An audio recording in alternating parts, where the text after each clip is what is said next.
I walked into a petrol station one day, I remember it now, and I saw protein bars appearing in petrol stations for the first time. I was very lucky enough to have the network that said this is really, really hard. I didn't realise it was going to be that hard, but we were talking hundreds of variations until we started to find a product that could work. That obese kid looked for a way out. I tried everything. You know, back then I tried everything to lose weight, and I suddenly realised that if I'm going to lose weight, I need to. My name's Millard. I'm originally an obese child. I was overweight. That led me on to become a sports scientist. And from being a sports scientist, I then became a healthy Willy Wonka. And I'm now the founder of Whey Better, the UK's first high protein, no added sugar, vitamin-infused chocolate bar. I saw a gap in the market. So I walked into a petrol station one day, I remember it now, and I saw protein bars appearing in petrol stations for the first time. And to me, protein bars were trying to be chocolate bars. They were trying to be mass market, and they were doing an okay job. And then we saw the chocolate bars trying to become lower sugar and trying to become a protein bar. And I just thought, no one's really doing this correctly. What we want is a really good tasting chocolate bar that does it all. Why can't we have a healthy chocolate bar? Why has no one actually just gone for it? And that's where the idea came from. So it's what I saw on the petrol station that day. And after that, it was probably about a 2 to 4 year experience of trying to find manufacturers. I'm a sports scientist by trade, like I said, trying to find the protein that would work in a chocolate bar and basically test the product just from my home and try and work out what the next stage was. So the R&D in this must have taken some time and a lot of ups and downs. Can you talk to me about that journey? Yeah, R&D, well, I'm from Yorkshire, I'm from Scarborough. So in that area we're quite famous for places like Nestle and stuff like that. So there's a lot of chocolate manufacturers, especially around York. So what I first of all did was find myself an independent chocolate manufacturer that could just make something in the kitchen. I had the idea, I sourced protein powders. I still remember the day when I reached out to a company and I said, I really want a sample of this protein powder, I need it. And the next thing I knew, a 40-foot container lorry turned up outside my house looking for a massive business.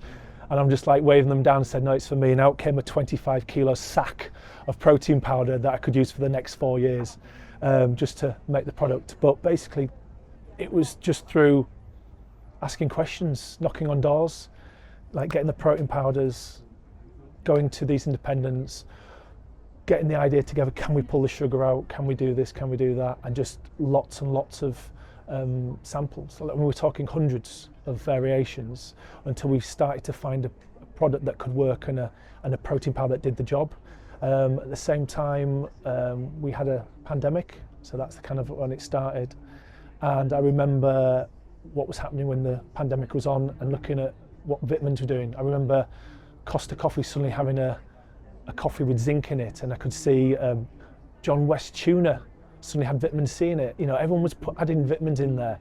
And then while I couldn't go at the speed that I wanted to because all the new product development kitchens had closed down, I thought, well, I'll tell you what about putting vitamins into the chocolate as well? Why can't I do that? People on average have 3 chocolate bars a week. That's 8 kilos a year. So why can't chocolate become a conduit for healthier lifestyle, healthier eating? So the initial chocolate bar that we've done is the high protein, no added sugar, and it's got 13 vitamins in it. So 30% of the recommended daily amount of those vitamins. But the goal is down the line to have adaptogens, other vitamins, other minerals in the bar. So we've got ideas for putting ashwagandha, creatine, magnesium, different products into the bar later on, depending on what your lifestyle needs are.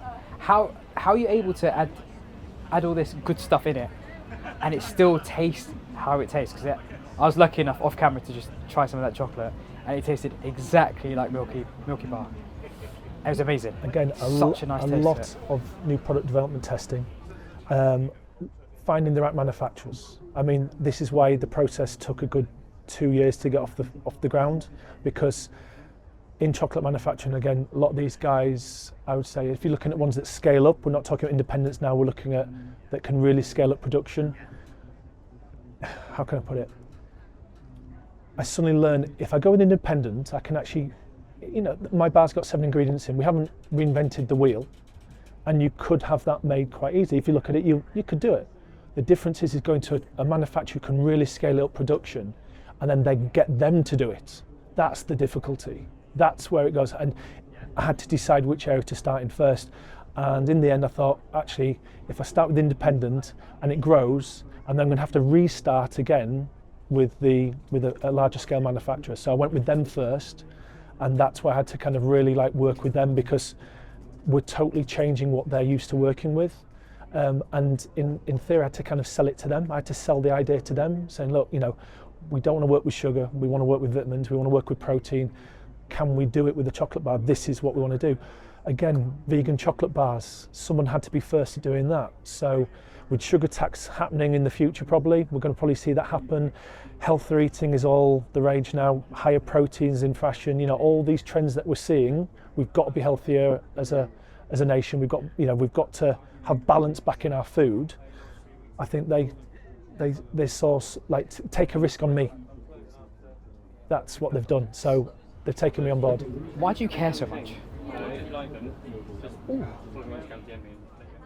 I'm a sports scientist by trade. I've eaten protein bars. I mean, again, that obese kid again. That obese kid looked for a way out. He was looking for better products, things that he enjoyed. I tried everything. You know, back then I tried everything to lose weight, and I suddenly realised that if I'm going to lose weight, I need to find a way to do it that I enjoy for the long term, which I do now. So part of what I practice as a sports scientist, and I still train people to this day, is balance. And the tagline on the chocolate bar is, life's about balance, wear your halo off centre. We are a chocolate bar first and foremost. People still want to enjoy chocolate. They will always enjoy chocolate. But what we want to give people is now a more balanced product, which they never had before. So that was the goal. I just thought, I love chocolate, my kids love chocolate. I'm looking at people talking about protein bars and they're going, do you know what, I have a protein bar of necessity. I don't really enjoy it. I don't want to sit and have a protein bar with Netflix. Okay? I don't want to have a protein bar with my coffee. I want a goddamn chocolate bar. So there you go. I just saw that there. I loved it. I want to do something for my kids as well. So a goal I've got is to have a healthier kind of, we won't use the word, but a healthier kids chocolate snack, because I don't think there's anything on the market. So yeah, I think there's a gap there. I've got a passion for it, and like I said, from all the years experience as a sports scientist and personal trainer and anything like that, I just know that the people having protein bars are having it more out of necessity. They don't really enjoy them. What they want is a chocolate bar they can really get in behind and still have the healthy benefit to it. This is sick. I love it. I love it. What's the impact that you want to have on the world? Whether that be through the business itself or just you personally? I don't think I really want an impact on the world. I just want to be proud of something that I've done. That's the best way of putting it. I'm not a showman. I'm not looking for anything else out there. I just want to probably do better for my kids. Show them that you can do these things if you put enough effort behind it. And I think, you know, we've had some small wins already. So we've got into Ocado this year, we're in Total Fitness Health Clubs, we've got a few other retailers lined up that we're, fingers crossed, we're going to get into. And I think the problem as a founder is you never find that like a big win. There's a lot of no's, very few wins or very few yeses, and I think then when that happens, you forget about kind of celebrating it, and you kind of move on to the next thing. So I'm not really, do you know what, I just want to be proud of myself. I just want to try and, I want to see it on the shelf and say, that's mine. That's it. It sounds really weird, but that's like, you know, it's another baby of mine, and I just want to see it on the shelf, and I think that'll do me. I don't want anything more than that. I don't want to, you know, I just want to create something that I can say I've done it. So along this journey, what have you learned about yourself, and is there anything that you've had to unlearn? Oof.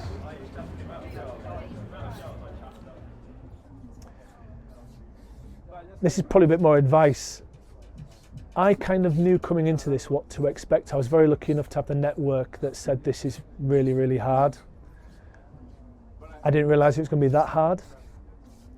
So my advice to anyone, I think, coming into this game is, when you get those no's or those knockbacks, don't take it to heart. Brush it off a little bit and try and like twist it, or try and learn from it at least. Try, you know, like spin it. Don't look at it as like a negative on you. If someone doesn't like the taste of the bar, find out why. You know, are they right? Try it with somebody else. Pivot. You're small, you're nimble, you're not a big brand yet, you can do other things, but yeah, don't take things to heart. As a challenger brand, there'll be a lot more no's. There'll be a lot more doors slammed in your face than open. So you've just got to learn to deal with that. And I think that's a hard thing to learn. That's a hard thing to deal with, especially when you feel like you've got all the answers there already. You don't. And on that, I guess, do you have a favourite challenger brand or someone that's doing it really well that you want to kind of be emulate? Like? Ooh. There's some really good ones out there. I mean, like I said, Grenade has done amazingly what we've seen with Grenade over the years and where they've come from and how they've pivoted and changed the product. So I'm just gonna just you just keep going. Sorry to interrupt. I just thought all I can hear is that. I'll start that one again. Sorry, guys. Yeah, I think what Grenade has done over the years, that's been amazing. How they've, as a brand, just created this monster, and I think that's where I've got to look at as well. If you do something right, there's going to be copycats. There's going to be people. You're going to create a new category. You're going to do that. So what's going to differentiate you between everybody else? So I think what I learned from Grenade is be a good product, yes. We've also got to be a bloody good brand as well, because if you do the product well, other people and other businesses with a lot more money will copy you straight away, but you will be the only brand. For me, it will be, I'm way better. So I've got to make sure that brand is first and foremost in people's minds. Yeah. Sometimes it could be a shitty product, but the marketing is on point, and there's plenty of them out there. Yeah, exactly. Yeah. There's plenty of them. Yeah. Okay, this is amazing. I want to see you win, because this is great what you're doing. Thank you, mate. I guess for the younger generation and even our generation, we have become a lot more unhealthier. Is there things that we could be doing, or little things that we could be doing to change our lifestyle, or to find a way out? I think, again, going back to what I said before, if you want to be healthier, you've got to find something that you enjoy for the long term. Stop bouncing from trend to trend. If someone, again, see this a lot in my world, that, someone wants to go on a diet, suddenly they're eating chicken and salad every day. I said, it's not sustainable. So I think in this world as a whole, and this goes back to my tagline, life's about balance, we've lost a bit of balance in the world. I think that's through everything. I think politically, socially, on this all the time, and in the food and diet that we eat, it's like all or nothing. And we just need to take a step back and go find something that you enjoy, read the packaging a little bit more, don't get pulled in by the marketing all the time, and just find something that, like, what can I do? That's the whole point of the chocolate bar. We're a chocolate bar first and foremost. We've got better nutrition, better macros, but we've still got calories in there, and we've still got cocoa butter in there. Enjoy your chocolate, don't overdo it, but there's more balance in there. There's less sugar, more protein, vitamins and minerals. You can still enjoy a chocolate bar. You don't have to say no to chocolate. At the same time, you don't have to be pushing down those protein bars that you didn't really enjoy.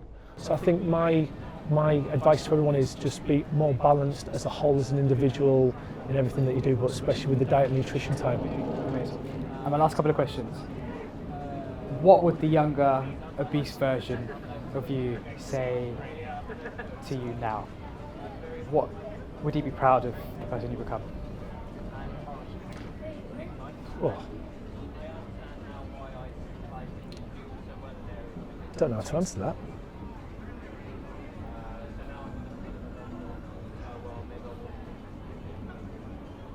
That's a really tough question, mate. Yeah, I'm sure I'd be proud. God. Just say that again, because that's a real. Say that again, please. So with the younger, obese version of yourself, be proud of the man you've become today. Yes, because there's plenty of times when you're that young, obese kid that you don't feel that you can get there, that it's beyond you. So he would not expect how maybe I look now, or what I do now, or how far I've come now, because that young kid was there. I still remember the videos when he got that first camera recorder That's how old I am. And I'm sat there just eating a box of Quality Streets. And you know, I was 12 years old and 16 and a half stone. That was big. And that was a mistake. And like everything that we do in life, a lot of us, we need to learn from our mistakes. It's not, you know, you can't take it back. You've done the mistake, but at least learn from it. So yeah, I'm sure he'd be proud of me. But I wouldn't be where I am now without having that part of my life. So again, before you say, do I regret it? No, because I've learned from it. And that's the same thing that I probably put into business as well, that you're going to make mistakes, you're going to fuck up, learn from it. That's what you got to do. The only time you make a proper mistake is when you do something wrong and you don't learn from it. That's amazing. And lastly, I've got a magic mic. Whoever has this mic, whatever they say into it, the whole of society will hear. So what is your message that you want to spread through this mic to the world? Chocolate is now way better for you. Love it. That's it. Simple as. Mic drop. I love it. Thank you so much. It's been a pleasure speaking to you. Cheers, buddy. Thank you for that.